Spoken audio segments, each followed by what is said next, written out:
Good morning, and welcome to this episode of Beyond the Lights. This week we're going to talk about social factors and its influence on youth sports. One of the biggest issues going on in today's sports is the dreaded participation award. And how is it benefiting or is it harmful for young athletes to come and just get awards and trophies for just participating?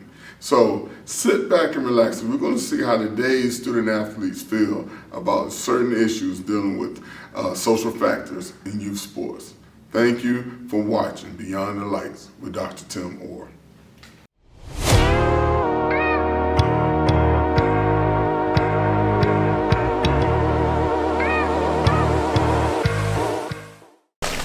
Good afternoon and welcome back to another episode of Beyond the Lights. Today our group will be talking about the social factors and how they affect youth sports. So my name is Emily Workman. I attended Hampton University for undergrad and I'm currently working to get my master's and I am on this softball team. My name is Jasmine Forte. I'm from Woodbridge, Virginia. I got my undergrad at Grambling in mass communication and I'm on the basketball team.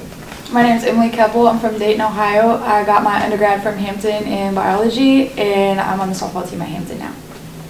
My name is Julia Sinet. I did my undergrad at Virginia Wesleyan in sports management, and I'm also on the softball team. My name is Jordan Poindexter. I got my undergrad at Virginia Military Institute. I'm a member of the track team here, and I'm from Richmond, VA. Alright, to start the topic today, let's go around and kind of talk about growing up and our participation in youth sports. So Jordan, did you play youth sports growing up? If so, kind of what organizations did you play in? How long did you play? So I played rec, football, basketball, and baseball starting at 5 years old. I just played it because I wanted something to do. I thought it was fun, and I just grew up to love the sport. Just playing sports and just having something to do after school. I used to like. I always look forward to practice after school. So it was like a daily schedule of mine: school and practice right after, and homework and stuff like that. So. How about you? Yeah, I started my sports, sports world when I was 5 years old too. Started with basketball, and that was kind of a rec league. And then once it got older, kind of went up in levels, but I did basketball, softball, and I didn't start field hockey until middle school. I'm kind of the same way. I was around 4 or 5, and I did rec, softball, basketball, and soccer before I started travel, and then some other sports in high school too. How about you? I tried soccer, I think, first, then volleyball, and I think basketball. Maybe one more. And then basketball, it was easy for me. So, Yeah, kind of the same thing for me. I started playing basketball. So I would play in our little Optimist club that we had, so kind of rec league. Or if you guys have heard of Upward, I did Upward basketball. My dad was big into that. Did basketball, did soccer. They thought it was a good idea to put me in dance, but I don't have enough coordination for that. So that didn't stick around for too long. But youth sports to me was always something big, whether it was t-ball, working our way up through the system. I really enjoyed getting to work with or play a little bit of anything. With that being said, though, in those sports organizations that you guys played with, did you notice a difference between the girls' leagues or the boys' leagues? Was girls and boys able to play together, or did they separate it together? Was it kind of equal, or what do you guys think? When I started playing basketball, and I didn't think about this until I was trying to figure out my answers to these questions. I had a boy-girl team. I just remember that because I would see the pictures, the team pictures you take afterwards. I just remember seeing some of the guys I went to elementary school with. That was about it though. I didn't have any, interchangeable with gender in sports with softball and field hockey. So basketball was my only. Gotcha. When I first started, we had rag ball, which is basically t-ball, but it had boys and girls on it. And I was that was probably the first one along with soccer. So we were mixed, but then I think competition-wise, it was pretty much equal because we're all so little and everybody's just excited to play. And I was enjoying just excited for the snacks after the game. That was my favorite part. Right. Still to this day, excited for the snacks. The little honey juices. Yes. Oreos. I still kill the Oreos and they bring it to the game. I think for me too, like the biggest thing that I saw, so KOC was one of the organizations I played with. It was just a little city-ran organization. And it used to be boys and girls could play together. Everybody was able. For some reason, I guess it was luck of the draw, as soon as I started, they split it from boys. Boys could only play on this side, girls would play on this side, and by no means was a competition there at all. Like, the boys are over here super rough at getting after it. The girls' side, you can tell most of the time, which it's okay, like obviously people aren't always going to be good at everything, but most of the time those girls were just starting out playing, had no coaching experience. So really, like, where I had grown up playing basketball, I get to middle school and now they're like, oh, you have to go over here and play with the girls' side, you can't play with the boys. But I'm very competitive, so it was like, I didn't quite understand why we had to spread off into different things, especially when the girls and boys sides weren't very competitive. With that being said, kind of talking about the competition aspect, have you guys noticed like the more push for like a participation trophy in today's youth sports society? Like, what do you guys think about participation trophies? Is it beneficial, negative? What do you guys think? When you say participation, you mean just trophy just for going out there? Yeah. So like that was one thing. Like boys, they play for like a championship. All right. So they would have like top 2 teams that performed throughout the seasons. They would get to play for that championship. In the girls' side of things, though, it was everybody got a trophy. Oh, you played great this season. There was never a championship for that girls' side of things. So again, very competitive. I think having an older brother, he always pushed me to like do different things. So participation trophies to me, I think have definitely put a little damper on youth sports in that it doesn't teach people all those same kind of concepts of winning and losing. Now you lost, but here you go, good job. You know what I mean? Like, what do you think about Yeah, I it? agree. Like, I feel like handing out participation trophies, I feel like youth athletes won't be as competitive. Like, I know for me, I know that I used to get participation trophies and know that I didn't do as well because I wasn't as good in basketball like that, but I was being celebrated. But I feel like it don't make you a competitive athlete when you just receiving participation trophies. And thinking about that, I kind of thought about how, like, kind of on the opposite of you guys, because I agree with you guys, but thinking it in a way where it's like that could draw that child to want to participate even more, you know what I'm saying? Right. So, like, they might not understand, like, the whole win and loss type of thing, but they understand, like, oh, I was here, I practiced, I'm with the team, and I just got a little trophy, like, I'm going to do this again type For of thing. sure, So, right. it's both sides. What do you think? I agree with that. I could see both sides of it, and then even if that's kind of wild that you're like the boys got to compete. I don't know about that. That's wild. But if you're gonna do it that way for rec, at least have like everybody's getting participation trophies, and then if you do feel that you stand out, you're more competitive, and then maybe like try to pursue travel or something else where they don't give out those. But I also know that like the resources are available for everybody to be able to do that at the same time. What do you think about that, Jasmine? I don't like how the guys, they want to make things competitive for the guys, but then the girls it's not the same. I don't like that. Yeah, because things are kind of sure. still like that. Right. I don't like that. Yeah. Yeah, so I feel like my dad, because like, just for example, like me and my dad played video games when I was younger. He would never let me win. He used to like beat me, and I feel like that taught me like to be like competitive and accept the loss. So that's why I say that participation trophies aren't.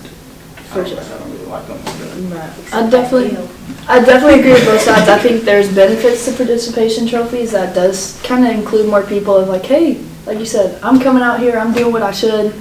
We might not be winning, but like I'm being appreciated for being here. But I think it definitely takes away from that competitiveness side. There was, this summer I saw something that Little League did at their Little League World Series for all the teams that participated. They did have like a medal ceremony because they made it to the highest stage. So they did that for softball and for baseball. Everybody was presented with like a little, just to say like, you made it, great job, you're at the highest stage of youth sports, way to go. But then it still went on like you're still playing for a championship. So I thought it was great that they honored all the athletes, and then it was still obviously super duper competitive. Now, Emily, you touched on it just a little bit before, talking about the resources available. What do you think about, have you guys noticed situations where resources aren't always available in youth sports that could kind of prevent, whether it was the involvement of different things, of people participating, or being able to like play all the different sports? How we all talked about, we played softball, soccer, everything like that. Have you noticed like a difference of resources available that prevent that participation?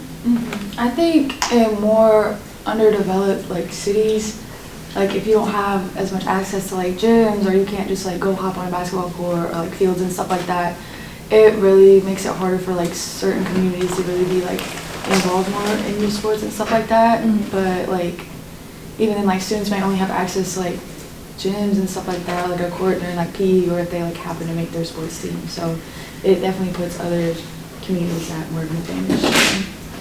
Yeah, in some sports, like the equipment difference is crazy because you look at, and I'm going to say softball because that's what we're used to, but you have bats, helmets, batting gloves, cleats, gloves, uniforms, travel, hotels, all that kind of stuff.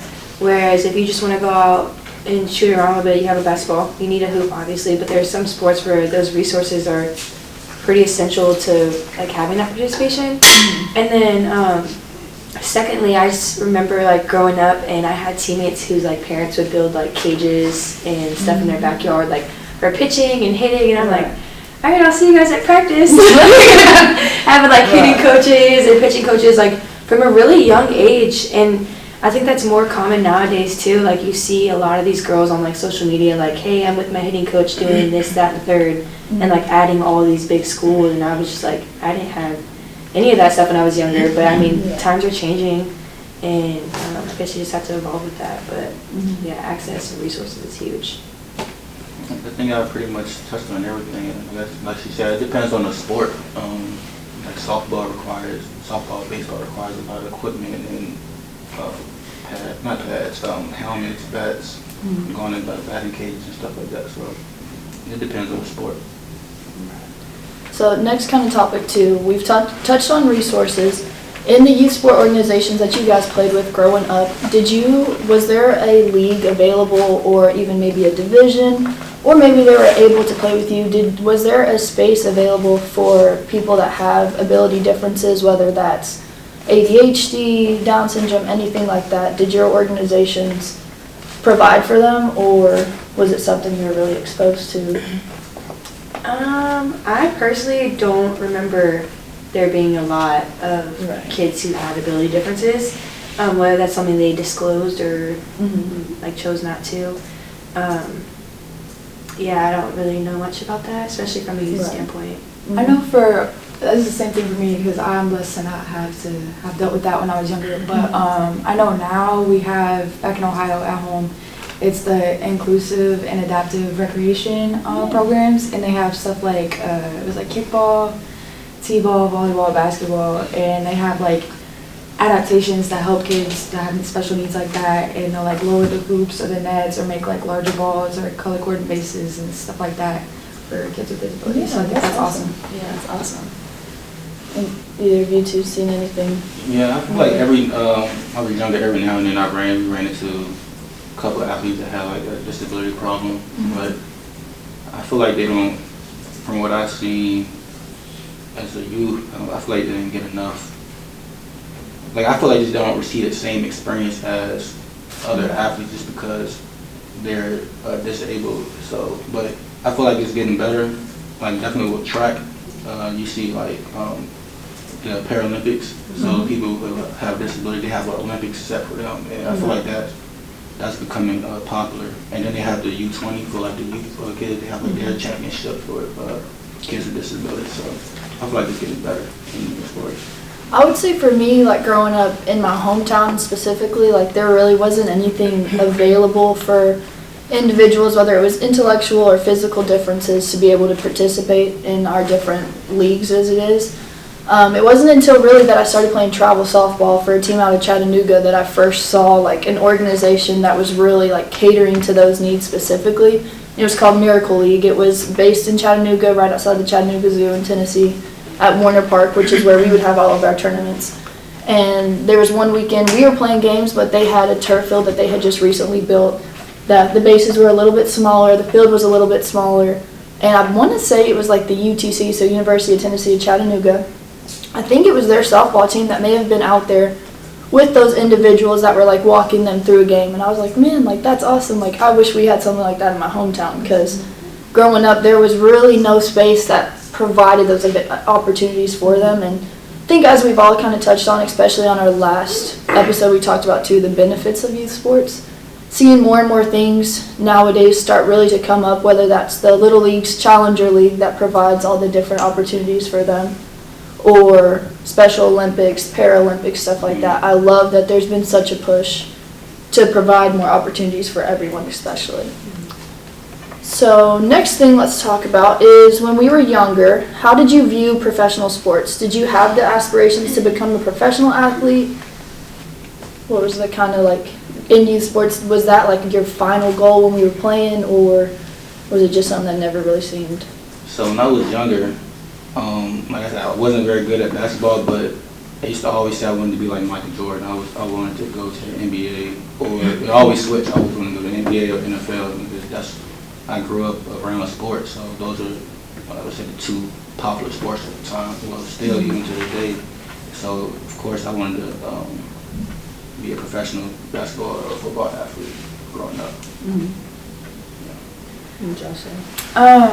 I loved softball when I was little. Like I loved it. That's all I wanted to do. All I would like talk about. But I never really would say like, oh, what do you want to be when you grow up? I wouldn't say a softball player, because like professional, especially when we were younger, it wasn't really a thing. Like it was even, I think in like 2008, they didn't even have it. Like they voted it out of the Olympics, and baseball was still in it. But whenever I thought of like athletics professionally, I went to Reds games a lot in Cincinnati with my family, so I was either thinking like MLB with the World Series or like the NFL. So like I would always think of like male dominated sports, but it was just, for sure. I don't know, even when people would ask me like, oh, like how's baseball going? You play baseball? Like no, I Correct them instantly. Yeah, but I think it has changed a lot too, because especially over the past summer, the WPF, so Women's Professional Fast Pitch for softball, Lauren Chamberlain did a really good job of promoting it and making that available for women. I don't know if y'all have like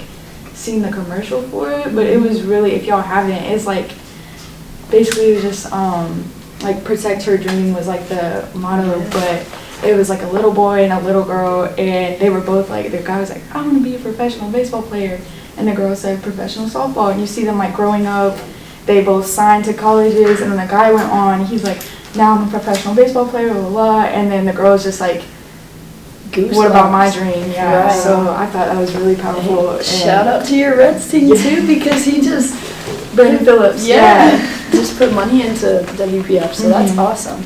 I didn't even think about the thought behind male dominant sports until you just said something. Like when we first talked about this, I was like, yeah, like my family was super big on football growing up, so I would think about like NFL, and they would go to like Redskins, Commander games, and stuff like that. But the most I got close to like thinking about professionally like playing softball is like you would go to your little World Series tournaments when you were younger, and you'd have like Kate Ostrich or like, oh, these girls coming in, you're like, oh, it's like my dad. Here's my glove. But that was about it. Like I didn't really think anything about it. I feel like for me too, like as a kid growing up, like my version of professional sports was playing in college. Like I don't really think I ever thought about like there being another step, because at the time, like you saw the Olympics, that's about all we saw for women's sports. So it's been awesome though to see that not only is there all these amazing opportunities available for males now to go out and play professional sports across all different leagues, but softball is starting, or not softball, like women's sports in general is getting those opportunities. Athlete Unlimited, they've added more emphasis on softball, volleyball, women's basketball, everything like that. So I love that we're the little small girl that only saw college as our biggest step is now seeing all these big growths of that. Hey, we might be able to go on from here and have more opportunities for sure. So, well, thank you guys so much for today. You guys crushed it. Thank you guys for tuning in to another episode of Beyond the Lights. We'll be back next week.